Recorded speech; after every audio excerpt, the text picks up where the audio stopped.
I'd also like to acknowledge the traditional owners of the land that we're meeting on, and I want to give a big congratulations to Andrew and Wendy and the IPA team for putting on such a good conference and really for having this response and interest in so many issues that are changing in the world of accounting, and for providing a space for debate and for further education and for networking. It really is, I think, an important part of every professional life to have the opportunity to do that. And I want to thank you for asking me to be part of the conference. I am going to be talking to you about ethical and professional standards. Andrew made a joke about that being, a funny place in a way to start, and I'm glad that he gave you such a strong overview about what's happening with the organisation and the profession and where you're positioned, because I think it is a nice context for something that actually goes across everything that you do in your professional life, which is strive to act as a professional, but sometimes isn't really thought about in the way that as chairman of the board and as the standard setters, we hope that people are very conscious of in doing their work. So I'm going to talk to you about that and the framework, and some of it will be very well known to you, some of it will not. We are going to have time for questions. I'm not particularly going to talk about in the speech my political life or any of those things. Totally happy though to answer those questions that you've always wanted to ask if there are them. I do have to tell you that the very first time I went to a primary school as an MP and asked the kids what questions they always wanted to ask a politician, that one very keen little girl in the front said, I'm from Victoria, I should say, have you ever been on a date with Steve Bracks? And I didn't know whether to say, look, politics is not about dating, or whether to say, good on you for knowing that he's also in politics, or to use this as a state-federal argument or something, but I'm pretty sure your questions will be at a slightly different level to that. So think about anything that you might want to say. I'm also very conscious that I'm actually an outsider to the accounting profession and the industries that you operate in. So it might actually at first blush seem strange to have a person like me appointed to the board, or that the IPA might ask me to come and cover these issues. But some of you will know that actually the role of the chair of the Accounting Professional and Ethical Standards Board, the APES board as Andrew calls it, for obvious reasons those of us on the board try not to refer to ourselves as APES. But it is actually specifically mandated in the constitution of that company that the chair's position be a non-accountant. And the reason for that was an express intention that there was a need to also provide a broader public interest perspective. Everybody else on the board is an accountant, and to ensure that that perspective was factored into the making of standards that apply to all professional accountants. So I want to reflect today on some of those issues and the importance of the standing of the profession and the importance of maintaining public confidence in the crucial work that you're entrusted to do, and how the ethical and professional standards that the board sets and that you are bound by actually can help you to do that. Brief bit of history, the board was created by the accounting profession itself in 2006, and the standards that it sets apply to all accountants who are members of the three professional bodies, the IPA, the CPA and the Institute, which I think is soon to be renamed CANS. Other government bodies set the technical accounting standards and the auditing standards, plus various activities, of course, as you know, are also regulated by the Corporations Act and many other laws. But the professional bodies were very explicit that the standards that related to the proper ethical and professional conduct of accountants should actually be owned by the profession itself. And you'll be pleased to know, I'm pretty sure that no university lecturer could actually hold the attention of even the most keen student if I took you through in detail the 15 standards and the 3 guidance notes that we've issued to date. So I'm not going to try to do that today either. But it is vital that you know that they are there and know your obligations to apply them in your work. So what I really want to do is emphasise the framework that applies and the importance of adhering to those standards in a clear way, maintaining your professional integrity and properly serving the needs of the community as well as your client. The core of the standards is the code, which has 5 principles from which everything else flows. And I've told from my much longer serving directors, the fellow accountants on the board, that if I asked you as a group now to name what those 5 core principles would be, that actually quite a lot of you would struggle to do that. Although when I tell you what the 5 of them are, I don't think any of them are going to surprise you. So either this means we're incredibly good at ethics, that we've got the principles built into everything that we do, or perhaps that sometimes a little bit of extra thought might need to go into becoming even more familiar with those standards, why they exist and what flows from them. I'm not going to do the test on the 5, I'm just going to tell you what they are. The 5 principles that everything's built on are integrity, objectivity, professional competence and due care, confidentiality, and professional behaviour. So there's no magic in any of those 5. They're things that you're familiar with, but they are the things, I think, if we're all honest, that you don't every day say, I'm going to go and perform with integrity, objectivity, professional competence and due care, confidentiality and professional behaviour. We sort of assume that that's going to be there. But they are robust principles, and they do need to guide behaviour, and they can help solve problems in some difficult areas. Each is important in its own right, and as a combination they provide a quite practical framework for application by accountants.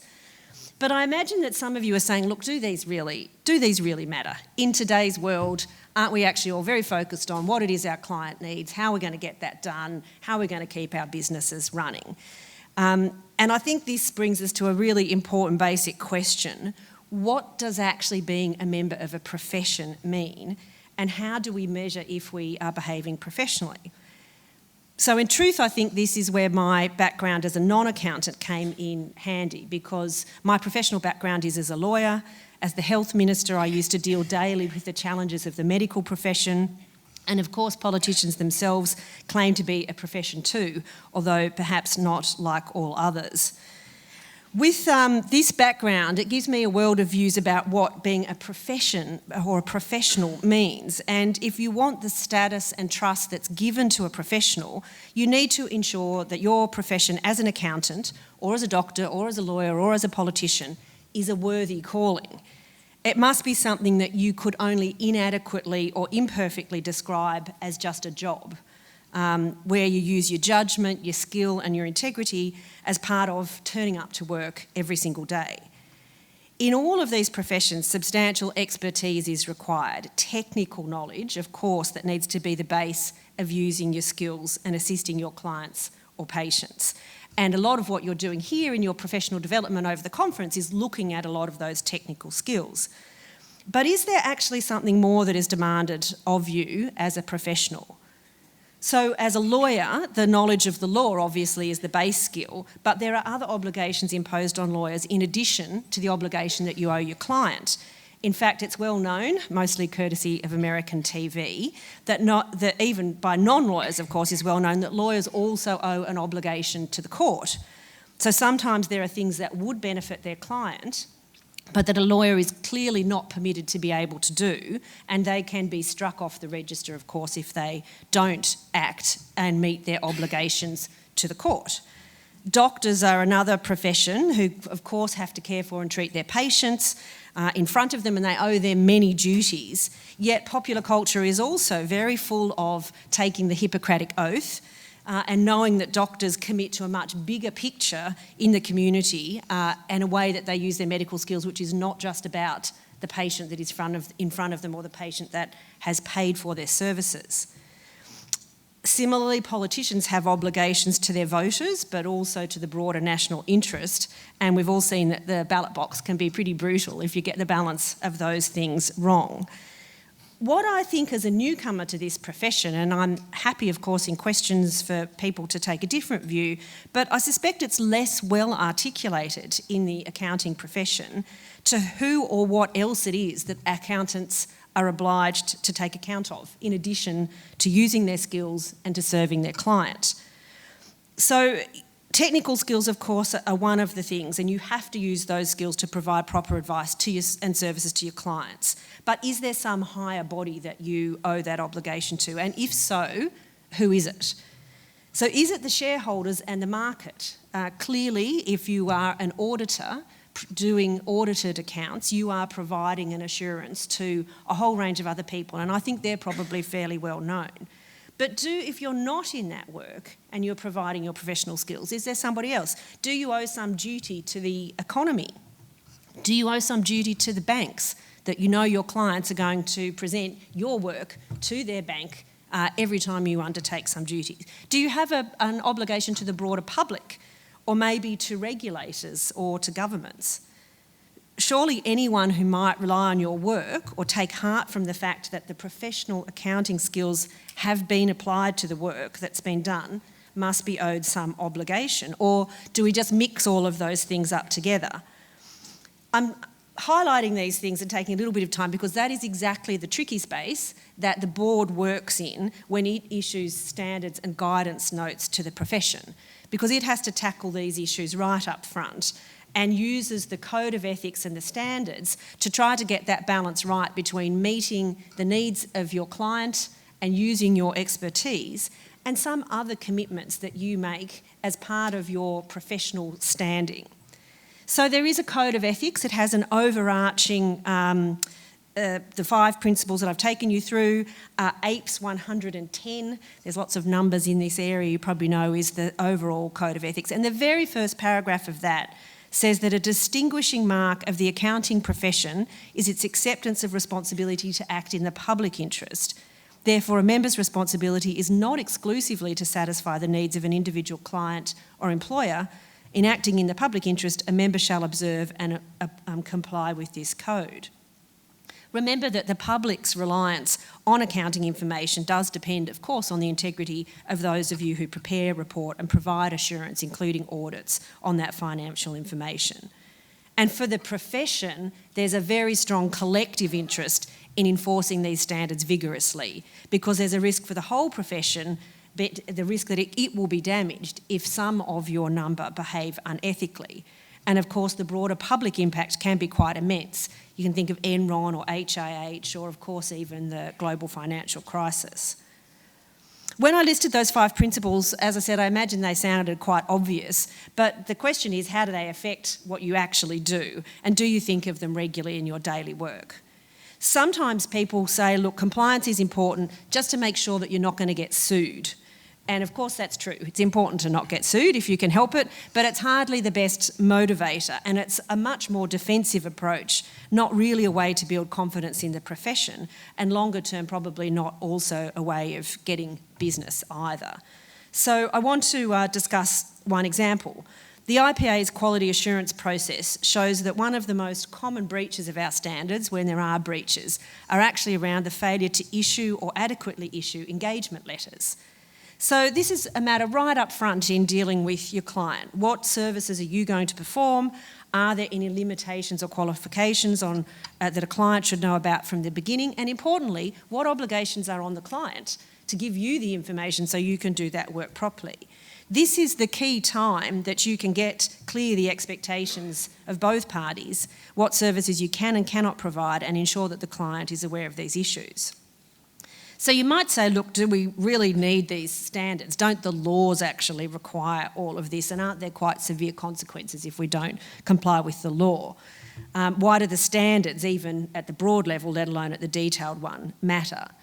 But the truth is, governments are never very interested in trying to deal with ethical and professional standards. Ideally, they want the professions to govern that themselves, and mostly those standards sit on top of whatever legal requirements you have. So it brings us back to what the role is of a professional and why it is that you are required to comply with what might seem like another set of confusing standards. So I want to take you through 2 examples that are often used, particularly in the small business area that you're in. One is APES 220, which is for taxation service, and one that I've already mentioned, APES 305, which is for terms of engagement. The taxation standard applies to all members in public practice as well as members in business, and it includes mandatory requirements and guidance for taxation services, and notes that members should be aware of their obligations in respect of, again, some pretty basic things: preparation and lodgement of return to revenue authorities, not being involved in tax schemes and arrangements that are not within the law, the use of estimates in the preparation of revenue returns, and false and misleading information.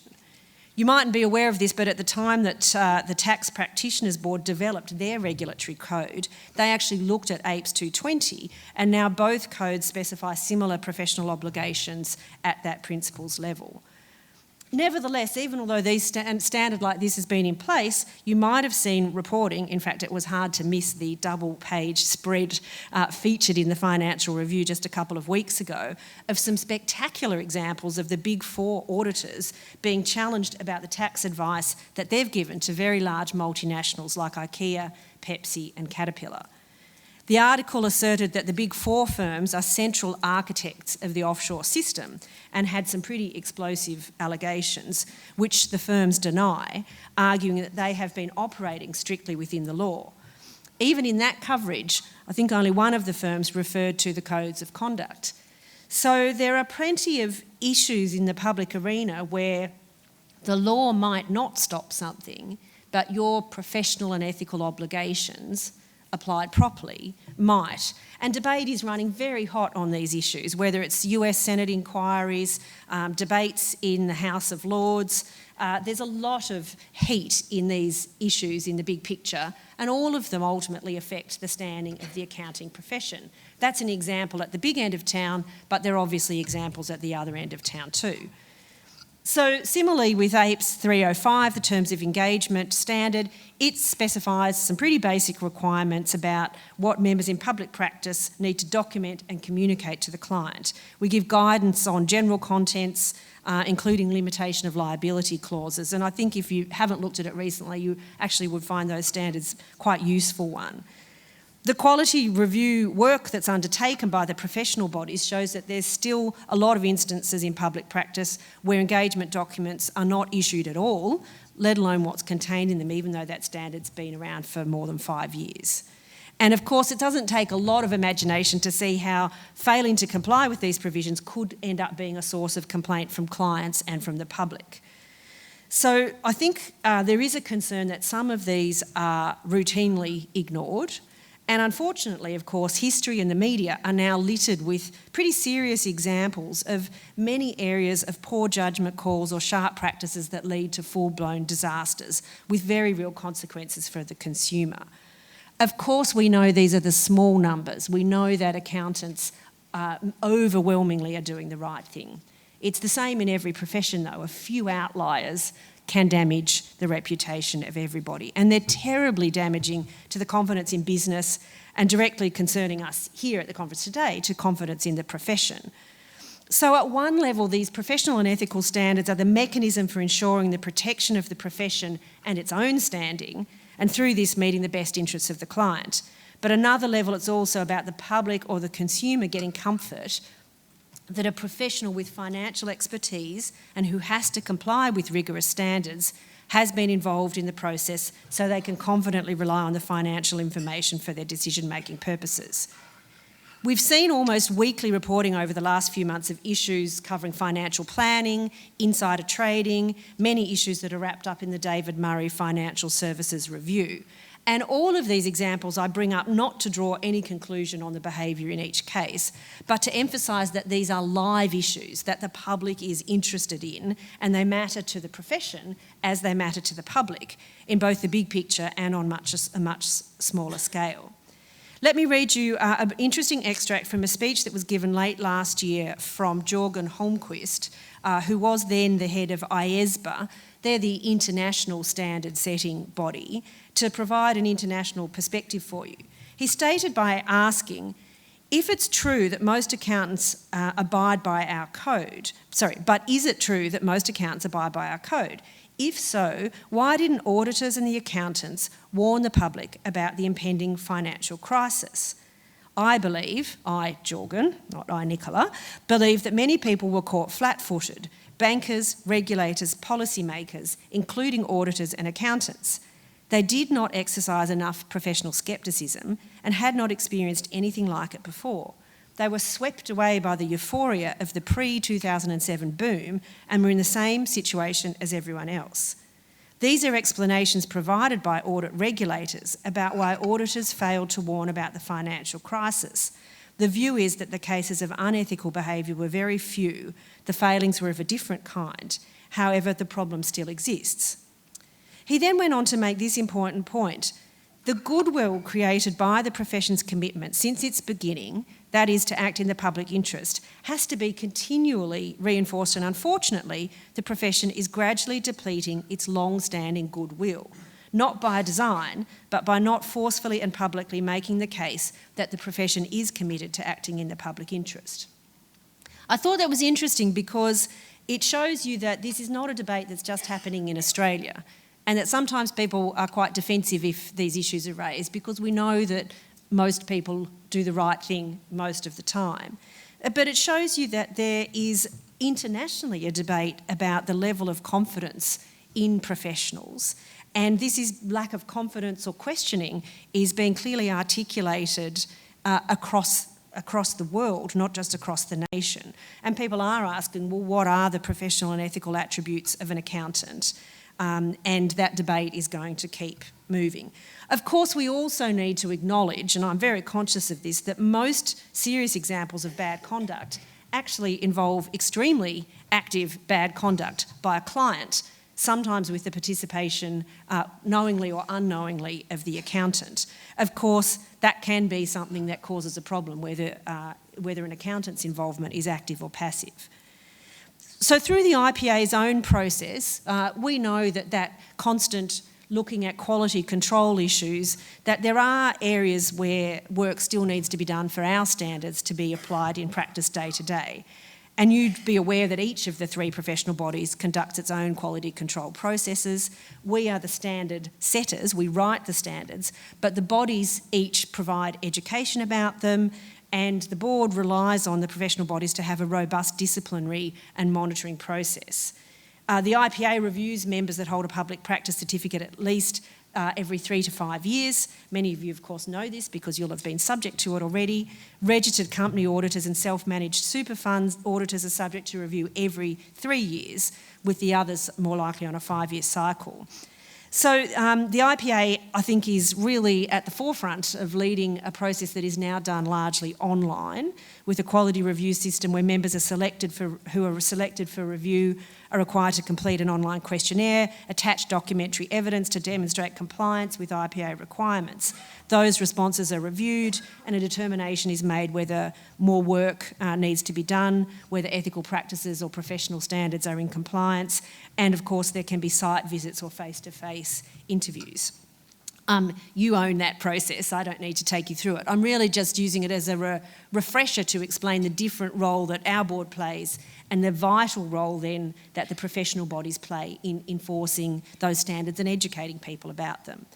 We do know through this process that there are 3 of our standards that are more regularly breached than others, and the most common breach that was identified in 2013 was actually of the overarching code, APES 110. And so I think this might be a good time for a friendly reminder to ask you maybe to refresh your memory on these key principles and what it is that the code requires. The other 2 are APES 315, the compilation of financial information, and APES 320, the quality control for firms. So given that I have this opportunity, I'm going to just very briefly give you the key thrust of those standards, perhaps just to provide an alert to those who might want to do some more detailed reading in these areas. 315, the real purpose of 315 is to specify that professional obligations of members in public practice when they perform a compilation engagement, such as compiling financial statements for a client that is subsequently presenting that to a bank, maybe to obtain funding or to comply with the loan conditions stipulated by the bank. Now, of course, one of the reasons that this might show up most often is the type of work that you're more likely doing in your membership base is very much in this area.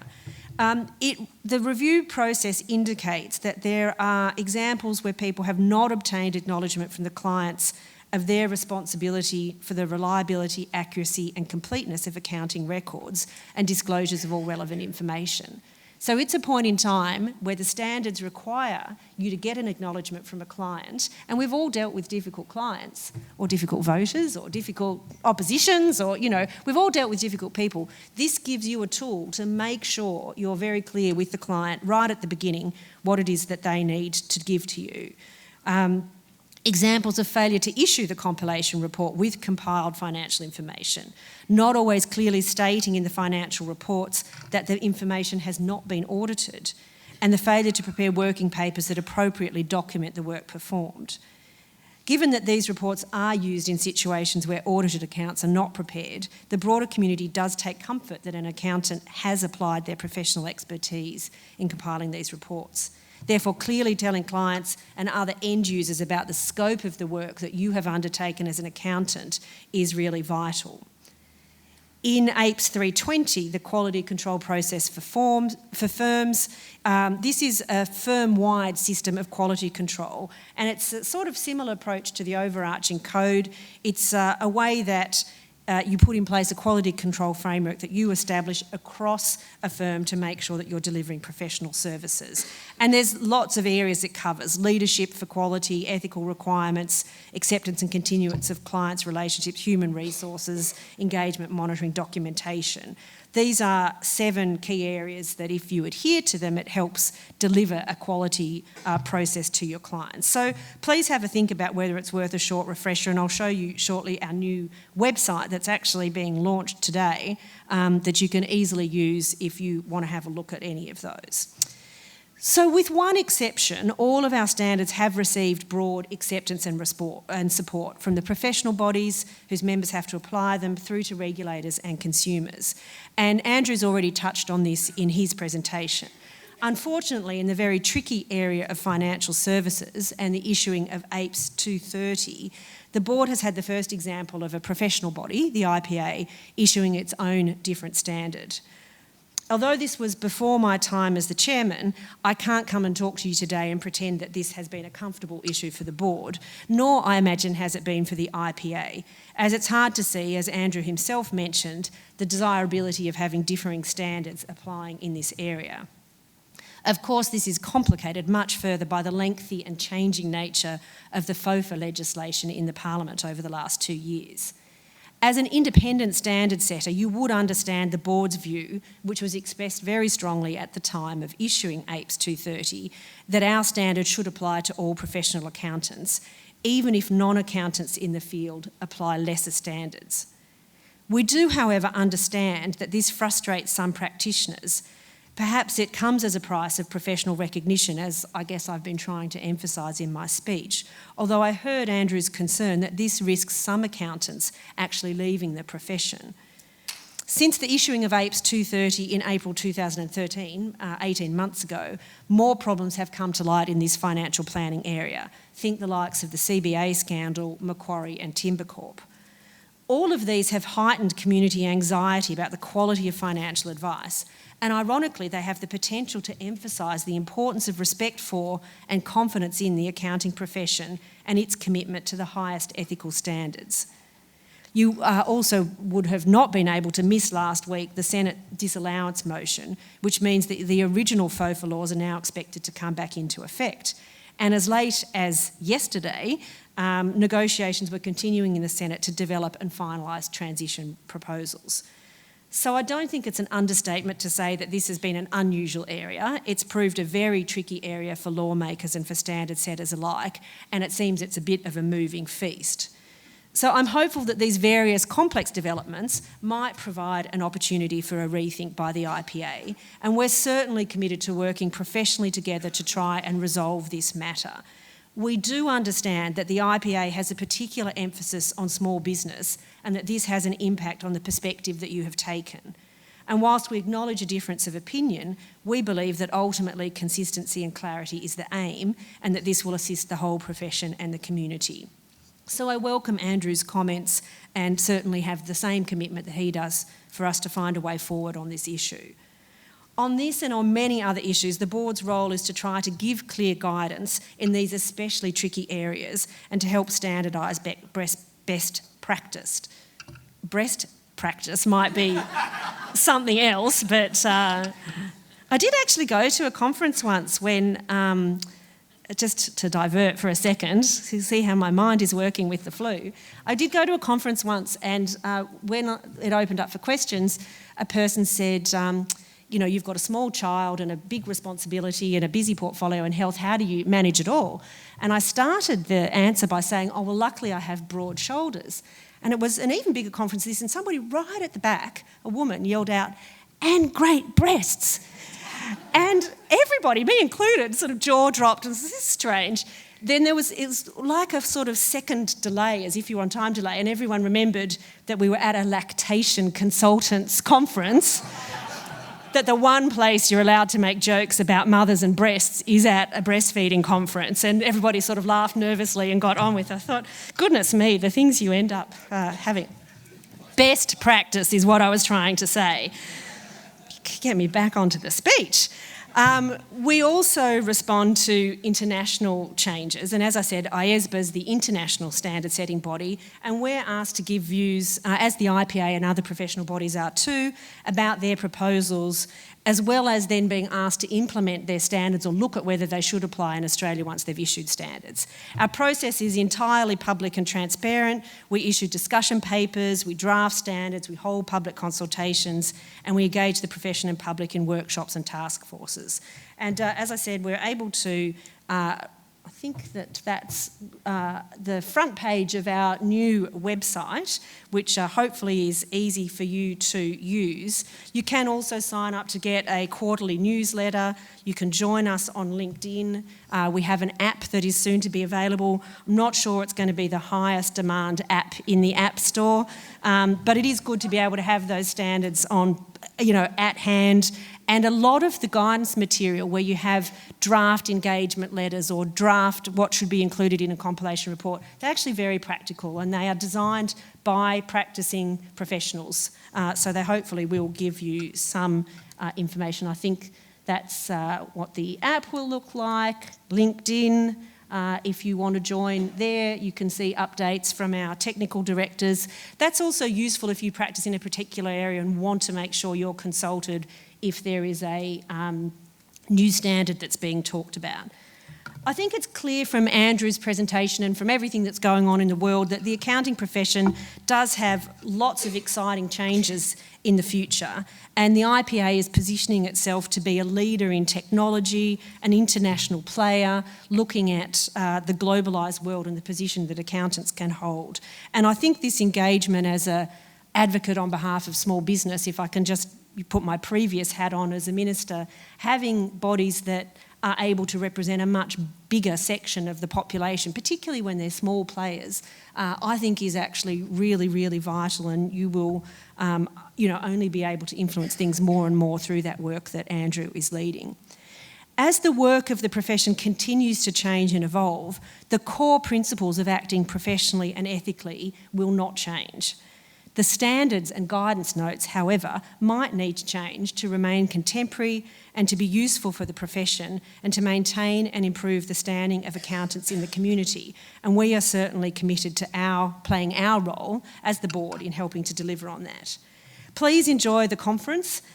You are very much the grease that oils the wheels of the economy, so we need you and your professionalism to help keep the economy running smoothly and strongly. And with that important role, you have a big responsibility of making sure that professional and ethical conduct is always used for the benefit of the community as well as serving your client. So I hope that's given you a little brief overview. Thank you for asking me to be here, Andrew, and I'm happy to take questions from people. Thanks very much. Hi Nicola, it's Hi, Wendy. First of all, we're very excited that you're actually on the board of APES. It gives us an opportunity as committed and responsible stakeholders to really have an engaged discussion about our standards and where we're going with that. So we're very mindful that we always need to keep abreast of what's happening and work together in harmony. But, there is a but. I knew there was a but or a however coming there. But, and I really loved your speech. I thought it was, from a legal perspective, I thought it was very equitable, and it actually was very strategic and also very smart, talking about the public interest.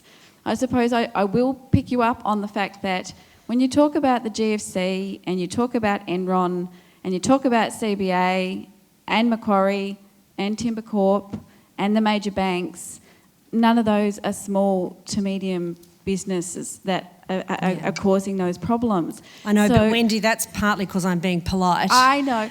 But what I want to say is 90% of businesses in Australia and around the world are small businesses. And so, they are always endeavouring to make sure that, standards are top of mind, and it's a constant opportunity for us to help build that capability and uplift. But it is something that we're very conscious of, that we are always trying to do the right thing. I find it interesting that we have very big corporations and partners who have enormous amounts of money to spend also on upskilling their people, and yet we still have these issues. And I don't think it's ever going to go away. I think it's a cyclical thing. It does happen.